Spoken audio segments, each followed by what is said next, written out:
and beautiful reefs. The Red Sea is widely regarded as having some of the best scuba diving on Earth. What do you say? Should we have a closer look?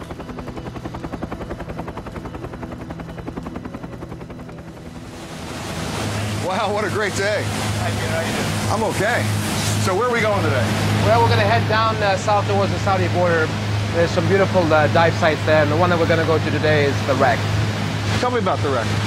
Well, the wreck is a Lebanese registered ship called the Cider Pride that caught fire in the bay about 12 years ago. We got to this particular vessel and the crew were already in their suits with their suitcases, and we realized it was an insurance ploy. They were trying to sink the ship for insurance reasons.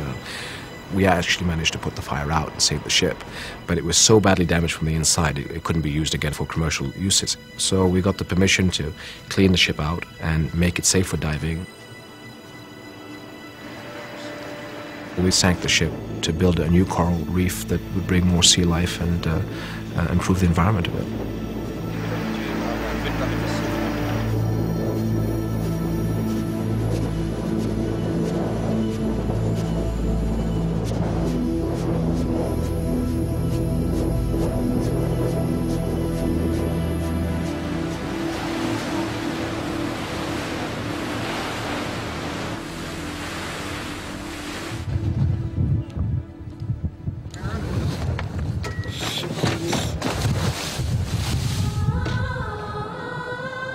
It takes a few minutes to get down to the wreck. The ship's lying on its side in about 90 feet of water.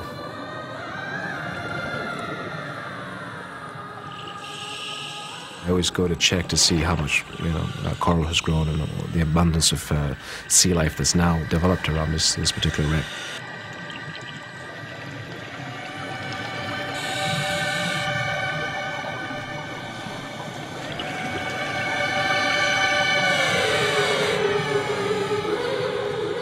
This wreck is a lifelong adventure for me.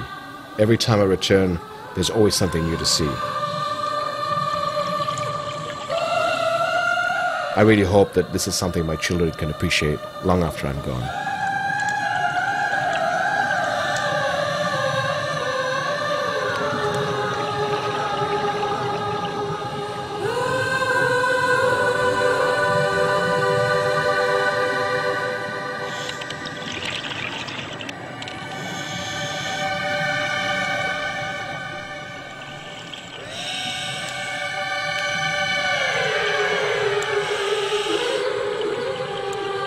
Diving in the Red Sea, you're never quite sure what you'll find.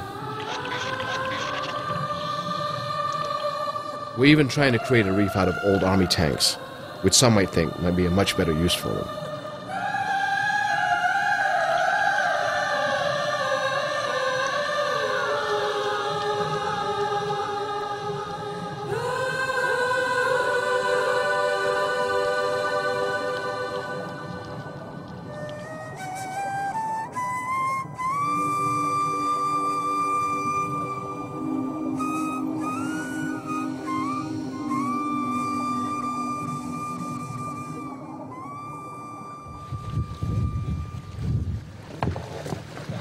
There's a lot more fish there than there's been a year ago.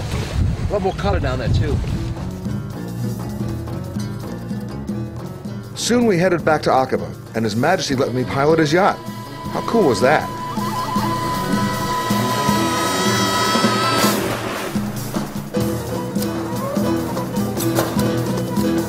Hey, who's the guy on the jet ski? That's another one of my brothers, Prince Faisal. Is everyone in the royal family a daredevil? Well, let's just say we like calculated risks. But speaking of family, I've got some people I really want you to meet. His Majesty, a dedicated family man, will often commute, even for a few hours, just to see Queen Rania and his children. And while they love the beach here in Aqaba, he has a special treat for the family. You guys hold it together. Yeah, there you go. The king has promised the kids a ride in this old Chinese motorcycle and sidecar. Hello, Your Majesties. Peter, this is my son Hussein, Nice to meet you. and this is my daughter Iman. Hi. I think I'll just flirt with her for a while. The baby is Salma, and this is going to be her first motorcycle ride. No. Okay, just getting a bit bored. Let me take it out.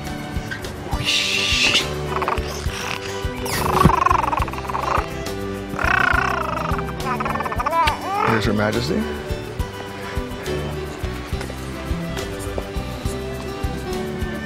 Oh, how are you? Nice to see you again. Nice to see you. How are you doing? I'm doing great.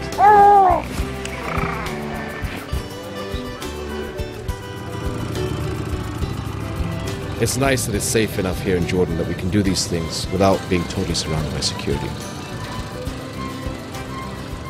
I just want my family to have as normal a life as possible. Even the semblance of normalcy in this part of the world may often seem like an impossible dream. But King Abdullah, like his father before him, works hard to keep that dream alive.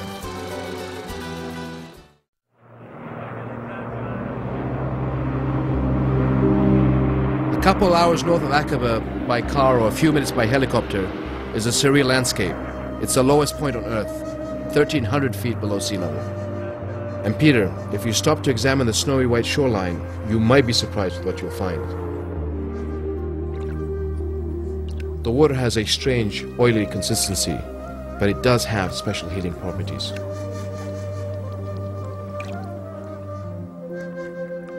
But without a doubt, it's the most buoyant body of water in the world. It's the Dead Sea, so named because it's so salty and absolutely nothing will grow here. After your morning swim in the salty sea, you have to rinse off with fresh water. So I'm taking you nearby to the spectacular Mujib River for a little whitewater adventure.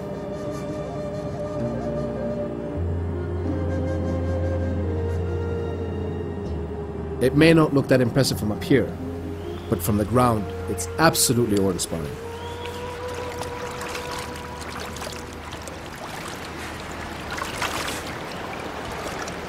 Your Majesty, where are we going? We're going straight up that canyon right there. And where are we?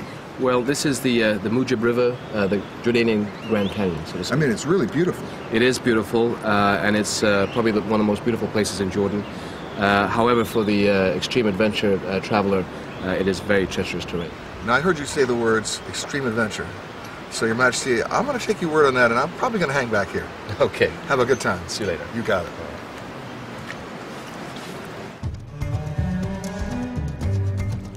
I think Wadi Mujib is the hidden jewel of Jordan. I first came here when I was in the Special Forces many years ago.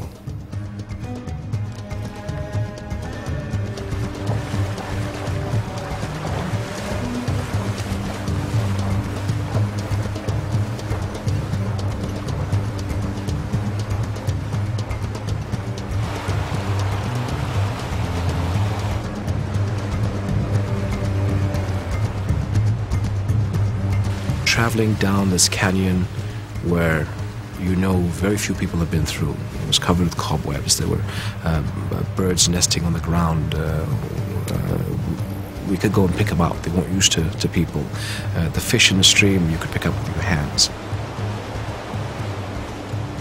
So, you come around a corner and the hair stands up on the back of your neck because you see this rock formation or site that you've never seen before in your life. And it does take your breath away. And there's certain designs in the rocks that you wonder how that happened. Canyon itself is really magical place to trek.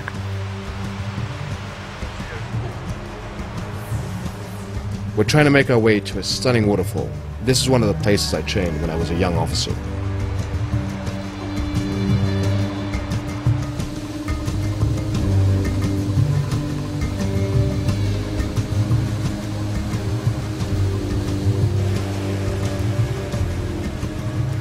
It's a hidden place and it's difficult to get to. It's accessible, but with prior permission, simply because it's such a wonderful location.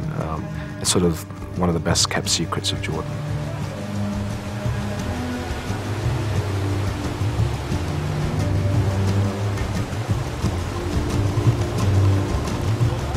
It's arduous, and one has to be careful, especially in the springtime and the winter because of the rains.